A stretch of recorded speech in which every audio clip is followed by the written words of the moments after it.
For this question, we want to determine whether this graph is a graph of a function by using the vertical line test. And if it is a function, we want to find the domain and range, the intercepts, and any symmetry with respect to the x-axis, y-axis, or the origin. So let's start by determining if this graph is a function using the vertical line test. So the vertical line test has us drawing vertical lines. Let me use my ruler to draw the vertical lines. We're going to draw vertical lines everywhere we can imagine on the graph. And as we draw these vertical lines, what we're going to pay attention to is how many times the vertical line crosses the graph. So we can see that this vertical line crosses the graph once, this crosses once, this one once, and once. So every vertical line crossed the graph in one place. Now what this is telling us is that every x has one y. So because all of these vertical lines crossed in only one place, we have all of our x's for this graph have only one y, and that is the definition of a function. So if you have only one point where the vertical line crosses, then you have a function. If you have more than one point where the vertical line crosses, it's not a function. So this is the graph of a function. This is a function. So then we're going to move on to finding the domain and range.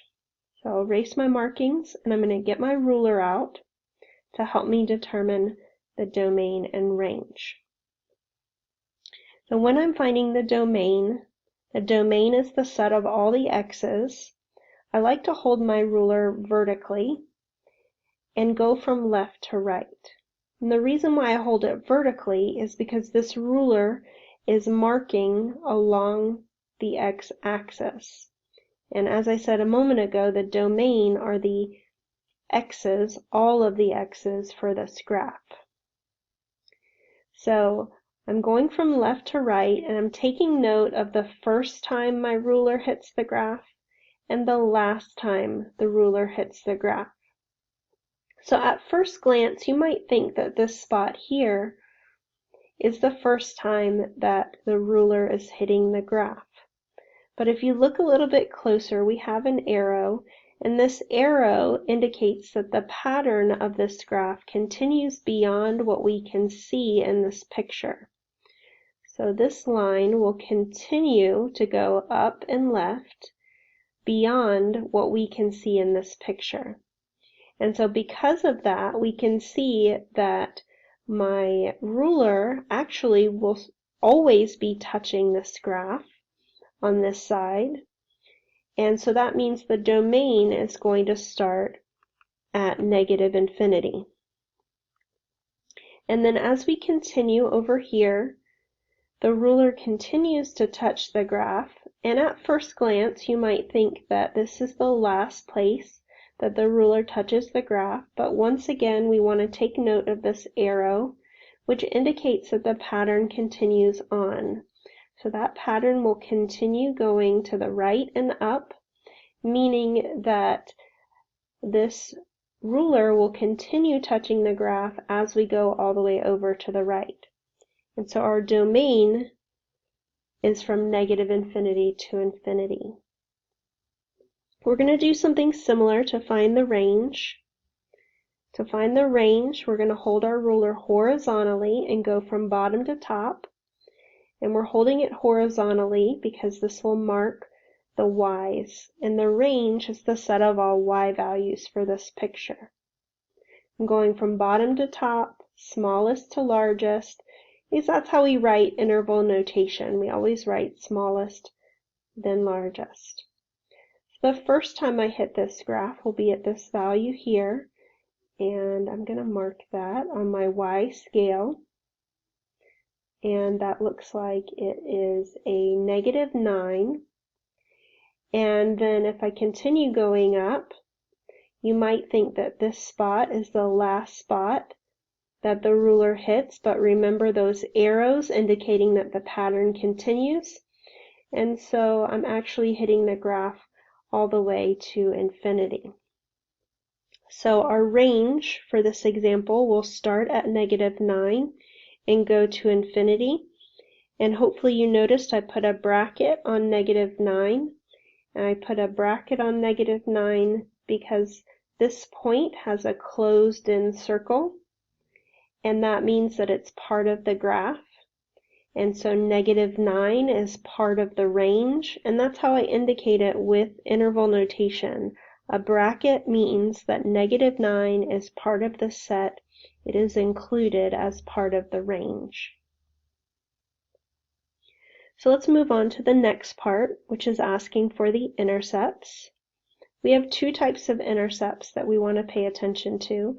We have X-intercepts and Y-intercepts. An X-intercept is where the graph crosses or touches the x-axis. So here's our x-axis. It's their horizontal axis, and I'm noticing two spots where the graph crosses the x-axis. So this one looks like it's -5, and this one looks like it's +1. So we have x-intercepts at -5 and +1. If you need to write those in interval not interval notation, as an ordered pair, you would write the ordered pair -5, 0, and the ordered pair 1, 0. So the second type of intercept is a y-intercept. And a y-intercept is where the graph either crosses or touches the y-axis. And the y-axis is this vertical axis. And I can see that the graph crosses that vertical axis right here, and that is at -5. So we have a y-intercept at -5, and as an ordered pair, we would write that as 0, -5. And then we have our final part, which is looking for symmetry. Symmetry with respect to the x-axis, y-axis, or origin. So when you have symmetry with respect to the x-axis, I'm going to erase all this.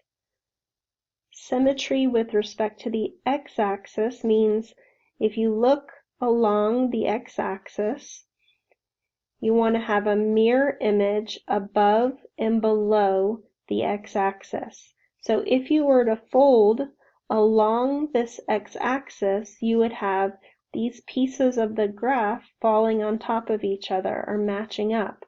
And you can see that would not happen with this particular graph. So this graph does not have x-axis symmetry. So the next type of symmetry is y-axis symmetry. So we know where the y-axis is. It's this vertical axis here. And what you're looking for is a mirror image to the left and the right of that y-axis.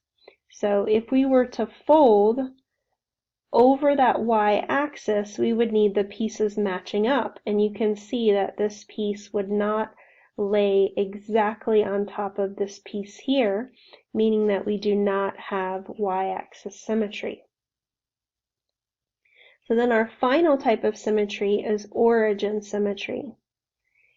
And our origin is the point where the x and y axis cross each other. So that's this point here, that's the origin. And when you have origin symmetry, a mirror image over the origin would mean that your opposite quadrants would have a mirror image.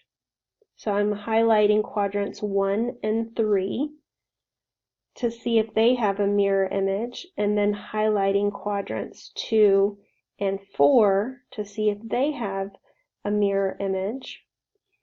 And I can see that we don't have a mirror image in these quadrants. If I just focus on this piece of the graph right here, I have a line with two endpoints, and if I look in the opposite quadrant, I have this curve right here, which has one endpoint and the other side continues on forever. So those do not mirror each other in opposite quadrants. So we do not have origin symmetry for this function.